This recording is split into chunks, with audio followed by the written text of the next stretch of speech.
you're a videographer and you're looking to get that job, you're in the right place. As someone who's worked in TV, someone who's worked as a freelancer, and now someone who owns a global business who now employs videographers, I'm going to show you the top tips and secrets on how to get that job as a videographer. Coming up.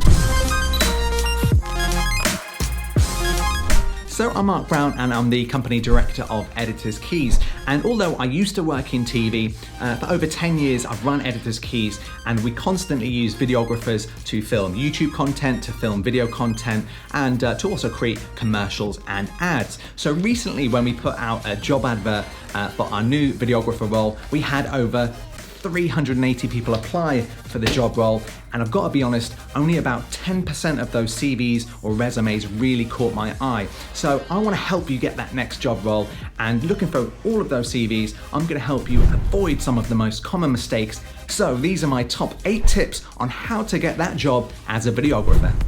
So number 1 is to make sure you read that job post. You see, videography is a little bit different to any other type of admin job role. You know, it's hard to see the details and how good someone is just from reading a paper CV. So often employers like myself will put extra questions in there to help get a bit more out of that CV. So in this job post, I put 3 questions in bold, and it was, the first one was, to apply, let us know what cameras you own or what cameras you've used. Secondly was, what YouTube channels do you watch, if any? And thirdly, it was, what social networks do you use or view the most often? Now, the thing to remember here is that most employers, myself included, don't really care if you own a super high-end camera or if you watch 10 hours of YouTube a day. What we're looking for here is the details. So if you don't actually own a camera, it doesn't really matter. All I want to see is that you have the experience with at least 1 or 2 cameras, so you know how cameras work. So if you've used different cameras at film school or at uni, or you can borrow some, put that in there and just put what you've used, maybe what lenses you've used, and maybe what microphones you've used. The same goes for YouTube. I don't really care if you watch 100 channels or 10 channels. What I really am looking for is I'm trying to see if you are self-educating. And by that I mean, are you watching people like Peter McKinnon or Gary Vee, or just someone that can teach you how to improve your camera skills on a daily basis? Someone like Potato Jet is pretty cool, that goes through camera reviews and things like that. So I just want to see that you're actually investing in yourself by watching some of these YouTube channels. And remember, these questions were in bold, and many people didn't even respond to these. So if you're the sort of person that just glides through a job post and don't actually reply to the bolded questions especially, or the highlighted questions, you're probably not going to get that callback that you want. So make sure you look out for those bolded or highlighted questions, as they are really important. They help us find the details. Number 2 is your CV or resume. Now, out of the 380 I got sent, only around sort of 10 or 20 were actually designed really nicely. Now, when you're applying to be a creative person or a videographer, I think this is something that can really help you stand out. So if you take a look at most CVs that we get, they're just big blocks of text, big Microsoft Word or Google Docs documents that just list paragraph after paragraph after paragraph. There's nothing really there that stands out for most people. So have a think about designing your own CV or buying a template to help you lay out your CV in a much better way. Think about a nice header you can include, maybe a nice sidebar with a photo of you. It helps sort of shine out your personality. Include links to your social media.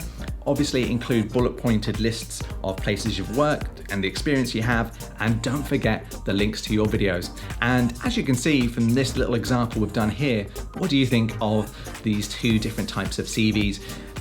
The one on the left here, the standard boring one, isn't really going to stand out, whereas the one on the right really catches your eye. Let us know what you think of that in the comments below. Number 3, don't waffle on your job application. You know, at school and in university, we're taught to say that we're team players, that we work great as individuals or with teams. And the weekend I love a coffee and a Starbucks, and I like to read Shakespeare and all this sort of stuff. Don't bother with that. It's kind of a bit tough. Now, going from someone who used to apply to jobs to now being the person reading all these CVs, honestly, everyone puts the same thing. Everyone puts an individual, I work great on my own, or great as part of a team, and it just doesn't mean anything. Everyone puts that same thing. So think of more inventive ways that you can say the same thing. So maybe say, recently I worked on a project with 12 other cameramen or sound people, and the project went like this, and this is how we resolved the problem. You're kind of saying the same thing. You're saying that you can work really hard, that you can work to deadlines, and you can work as a bigger member of a team. Of course, there may not be 12 cameramen. I'm not sure why I said that, but just talk about the project that you're working on. Even if it wasn't a camera job or a videography role, it may have been a business, an e-commerce business, it may have been just working at McDonald's. But if you can explain why you work better as part of a team and relate it to the job that you're applying for, it's always going to come across better than just putting in those standard sentences that we were all taught to say at school or uni. So don't waffle. Okay, so the next one, number 4, is a really, really important one. I saw this one a lot, over about 90 times, and it's so frustrating as someone who's reading these CVs, someone who wants to employ you, and it's a little line that people are putting in. So imagine this, you're applying for a videographer role or a creative role, it might be a design role, and you put at the bottom, portfolio can be supplied on request. Why would I want to read through 300 emails of different people's CVs or resumes and then have to email you to say, can you send me a link to your video? I just don't understand that. And I know that I've done that in the past too. So don't worry, it's not just you that's being silly. I've done it as well. But just think about it logically. I know it sounds like you're trying to be professional and you want to get them to get back in touch with you, but trust me, it's so frustrating. If you're applying to be a videographer, make the links so nice and clear and have a nice link to your YouTube channel, your Instagram channel, your feeds, all those kind of things. Never, never say you can have a look at my portfolio or videos on request, because I can tell you, people aren't going to request it. They're just going to skip and throw out your CV and go on to the next one. So make sure you include those video links. Number 5, so this is quite a big one, quite a common one. I was contacted quite a lot of times from people applying for the job role saying, what kind of videos would you like to see? What kind of videos should I submit?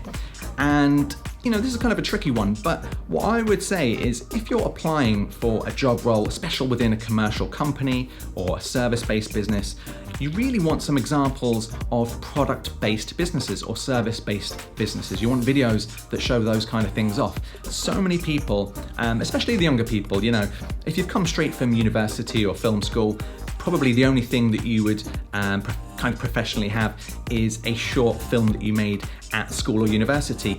And while you may be proud of this, let's be honest, it's probably going to be, in the grand scheme of your life, it's probably going to be one of the worst things that you've ever made.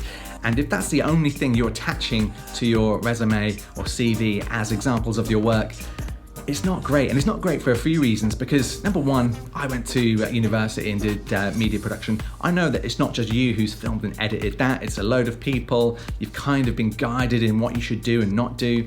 And to be honest, they're quite long as well. Most uni films or school films are like 45 minutes long. No employer is going to sit there for 45 minutes and watch one of your films. So my advice is simply make a trailer, if you can, of that short film. If that's the only thing you have, make a real fast trailer. Make it maybe in a couple of different aspect ratios, like a portrait mode for Instagram, that kind of thing. And secondly is, I think you should really get out there and grab a product. So look at some products you may have at home. You may have an Apple keyboard, you may have a phone. Make a little product video about that product. Just try and do the best job you can, because most e-commerce businesses, retail businesses, service-based businesses, they will want that kind of example. Most of them don't or haven't done media like I have. So most of them want to see how your videography will promote their business. If all you have is a short documentary film, it's not going to connect with them, and someone else who has that kind of examples of work is going to trump you every time. So just in your spare time or before you apply for that role, make sure you've got some product-based videos in your CV or your links. If you haven't, feel free to call the company up and say, look, can you send me one of your products on loan? I'll do a quick video and I'll send it back to you within the week. Just create something short, sharp, 15, 30 seconds, something that would go onto social media. Trust me, that will help you stand out from the crowd. Okay, so this is tip number 6. We're slowly getting there. So this one is create social media videos. And what do I mean by that? Well, as I said in the last example, a lot of people only put short films they've made or quite long films they've made. And a lot of businesses, service, product, e-commerce, any business is gonna be on social media. Most businesses or personal brands even are on social media. And this means they're on YouTube, they're on Facebook, they're on Instagram, and they're on Instagram stories at least. if you don't have any examples that show that you can make these short, sharp videos, it's really gonna help you kind of get lost in the crowd, because out of the 380, maybe only 10 or I think it was around 10 people had those types of videos.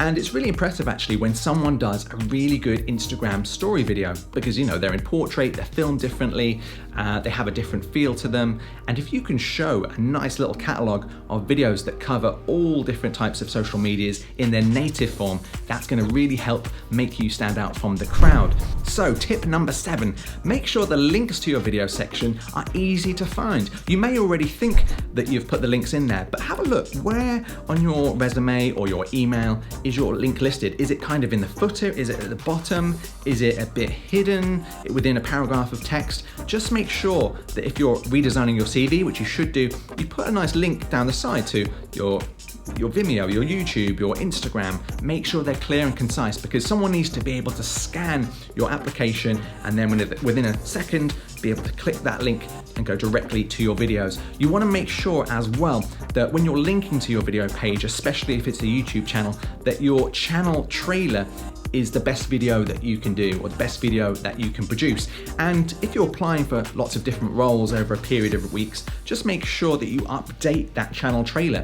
If you're applying for a business like ours where you're doing product videos, make sure your channel trailer is a product-based video. It'll just connect much better. If you're applying to actually get a job in TV, making documentaries, make sure your channel trailer is a documentary channel trailer. It'll really help you stand out, and it'll just instantly help you connect. Now, tip number 8 is a big one, because I saw a lot of people saying that they haven't had much experience, so they don't have a lot of videos to show. They don't have a camera, so they only have 1 or 2 videos to show. Don't let that be your excuse.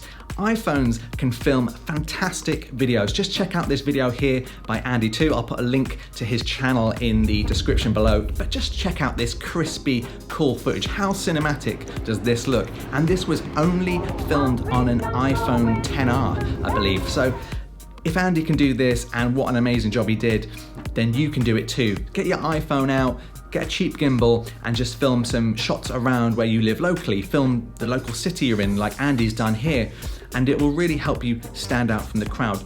You know, there's no excuse anymore. Maybe 5 years ago, yes, an iPhone 4 or 5, the video footage would have looked terrible, but iPhone 10s, the latest Samsungs, the latest Google Pixels can all film in 4K. They can all do a fantastic job. So don't let that be your excuse for not having a video in your CV or your application. Get out there and film. So there we go. I hope that's helped you improve your CV and your job applications going forward. If you're applying for a job, let me know in the comment section below. I mean, how many of these things were you actually doing? I know you might have been doing some of them, but were you doing them all? Let me know. Has it helped you? And if you're applying for a job at the moment, as I mentioned, I employ people, so I'm more than happy to help you answer your questions. You know, if you're applying for a job and you're not sure what you should say, what you should apply, leave a message for me below, and I promise I'll get back to everyone. So thanks for watching, and make sure you subscribe. Make sure you really smash that subscribe, smash that notification bell, and you can see more videos on cameras, more videos on video editing, filmmaking, and things like that. Thanks for watching, and I'll see you in the next video.